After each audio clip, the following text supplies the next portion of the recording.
Hello everyone. Yes beta, yesterday we have done the first stanza of your second poem Patang, written by Alok Dhanwa, and we have completed the first stanza. Now we'll do the remaining part of the poem. So let's start. जन्म से ही वे अपने साथ लाते हैं कपास, पृथ्वी घूमती हुई आती है उनके बेचैन पैरों के पास। जन्म से ही वे कौन? छोटे बच्चे जो पतंग उड़ा रहे हैं। छोटे बच्चे अपने साथ लाते हैं कपास। अब छोटे बच्चे बिल्कुल सॉफ्ट होते हैं, इसलिए उनको कपास के साथ कंपैरिजन किया गया है। उनके जो पैर हैं वो कॉटन की तरह सॉफ्ट होते हैं, कपास की तरह सॉफ्ट होते हैं कि दौड़ते हुए उन्हें बिल्कुल भी हार्डनेस फील नहीं होती है। पृथ्वी घूमती हुई आती है उनके बेचैन पैरों के पास, कि जब वो दौड़ते हैं तो वो नहीं दौड़ते, ऐसा लगता है जैसे पृथ्वी खुद घूमती हुई उनके पास आ रही है, उनके बेचैन पैरों के पास। कैसे पैर हैं? जिनको कहीं चैन नहीं है, क्योंकि वो पतंग उड़ा रहे हैं। बच्चे पतंग उड़ाते हैं तो उनको चैन नहीं होता, वो भाग रहे होते हैं, दौड़ रहे होते हैं, बेचैन होते हैं बिल्कुल। जब वे दौड़ते हैं बेसुध, सुध बुध नहीं होती उन्हें, किसी भी चीज़ की खबर नहीं होती। उन्हें क्या दिखता है? सिर्फ एक पतंग और पतंग की डोर। जब वे दौड़ते हैं बेसुध, छतों को भी नरम बनाते हुए।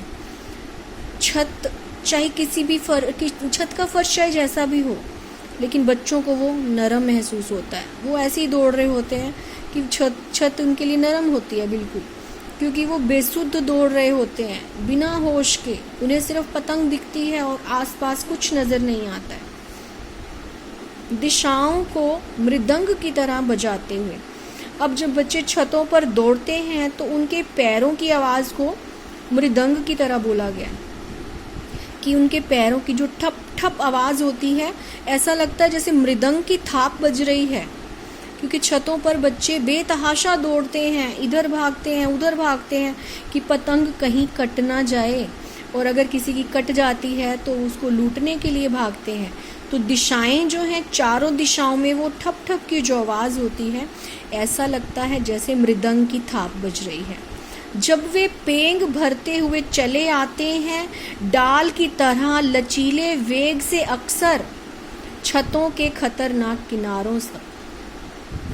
और जब वो छतों के खतरनाक किनारों तक, छतों के किनारे हमेशा से सही नहीं होते हैं, ज़रूरी नहीं है कि वो खतरनाक ना हो। कई बार छतों के किनारे नहीं होते हैं तो वो छतें खतरनाक होते हैं, बच्चों को गिरने का खतरा भी होता है।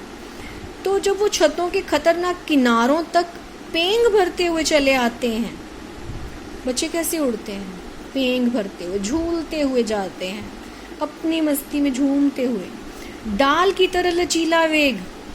डाल देखिए आपने, पेड़ की डाल को अगर एक तरफ हम खींचते हैं तो जब छोड़ते हैं वो वापस उसी जगह पहुंच जाती है। वो लचीला वेग होता है उसका, वेग यानी गति। तो डाल की जैसी लचीली गति होती है, उसी तरह से जो बच्चे हैं उनकी गति भी लचीली होती है। और जब वो छतों के खतरनाक किनारों तक पेंग भरते हुए चले आते हैं, उस समय गिरने से बचाता है उन्हें सिर्फ उनके ही रोमांचित शरीर का संगीत। जब बच्चे पतंग उड़ा रहे होते हैं, कोई भी खेल खेल रहे होते हैं, उनके रोम रोम में क्या होता है? रोमांच होता है। उनका शरीर रोमांचित होता है, एक्साइटमेंट होती है उनकी बॉडी में, क्योंकि वो खेल रहे होते हैं, वो अपना मनपसंद खेल खेल रहे होते हैं। तो पतंग उड़ाना भी जब बच्चों को बहुत पसंद होता है, तो जब वो पतंग उड़ा रहे होते हैं और खतरनाक किनारों तक पहुंच जाते हैं, तो उन्हें गिरने से कौन बचाता है? उनके रोमांचित शरीर का संगीत, जो उनके शरीर में संगीत बज रहा होता है। संगीत कौन सा होता है? दौड़ते हुए उनकी हार्ट बीट तेज़ हो जाती है, दिल की धड़कन तेज़ हो जाती है, उसी को संगीत कहा गया है। पतंगों की धड़कती ऊंचाइयां उन्हें थाम लेती है महज एक धागे के सहारे। अब देखने में क्या लगता है कि धागे के सहारे कौन उड़ रहा है? पतंग उड़ रहा है, लेकिन वास्तव में पतंग बच्चों को थाम रहा होता है। पतंगों की जो धड़कती ऊंचाइयां हैं वो बच्चों को थाम रही होती हैं। ऐसा लगता है पतंगों के साथ साथ वे भी उड़ रहे हैं। पतंग उड़ रहा है धागे के सहारे, ऐसा लगता है वो बच्चे भी धागे के सहारे उड़ रहे हैं अपने रंध्रों के सहारे। रंध्र मीन्स छेद, रोम छिद्र। जो बच्चों के रोम हैं वो उन्हीं रोम छिद्रों के सहारे वो भी उड़ रहे हैं, क्योंकि बच्चों के रोम रोम में वो पतंग ही समा रहा होता है उस समय। अगर वे कभी गिरते हैं छतों के खतरनाक किनारों से और बच जाते हैं, पर अगर वो कभी गिर जाते हैं छतों के खतरनाक किनारों से, छतों का किनारा जो है खतरनाक होते हैं, तो कभी कभी ऐसा भी होता है कि बच्चे गिर जाते हैं उन किनारों से और बच जाते हैं, तब तो और भी निडर होकर सुनहले सूरज के सामने आते हैं और कई बार उन्हें चोट लगती है। और अगर वो बच जाते हैं, उन्हें कुछ नहीं होता, चोट नहीं लगती, तो वे और भी निडर हो जाते हैं। उन्हें फिर बिल्कुल डर खत्म हो जाता है छतों का। निडर होकर फिर से वो अगले दिन सुनहले सूरज के सामने आते हैं। सुनहला सूरज, चमकता हुआ सूरज कब होता है? सुबह, दिन के समय।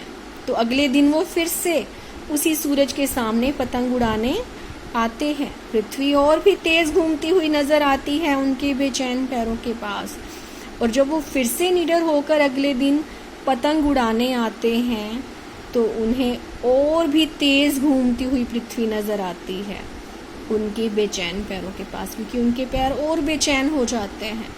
उनके पैरों में फिर से होश नहीं होता, उनका ध्यान फिर से पतंग उड़ाने में होता है। उनके रोम रोम में रोमांच होता है, एक्साइटमेंट होती है पतंग उड़ाने की, और वो पतंग को भी बचा लेते हैं और उनकी पृथ्वी जो है और तेज घूमती हुई उनके बेचैन पैरों के पास आ जाती है। इसके माध्यम से कवि ये कहना चाहता है कि अगर कभी बच्चों को किसी चीज़ का सामना करना पड़ता है और वो जब उसका सामना कर लेते हैं, मुसीबत का सामना, कठिनाई का सामना, तो वे उस मुसीबत से डरना छोड़ देते हैं और भी निडर हो जाते हैं। तो कवि इन 4 पंक्तियों के माध्यम से यही बताना चाहता है। लास्ट की जो 4 पंक्तियां हैं, इसके माध्यम से कवि ने यही बताना चाहा है। I think you understand the poem. Okay, thanks.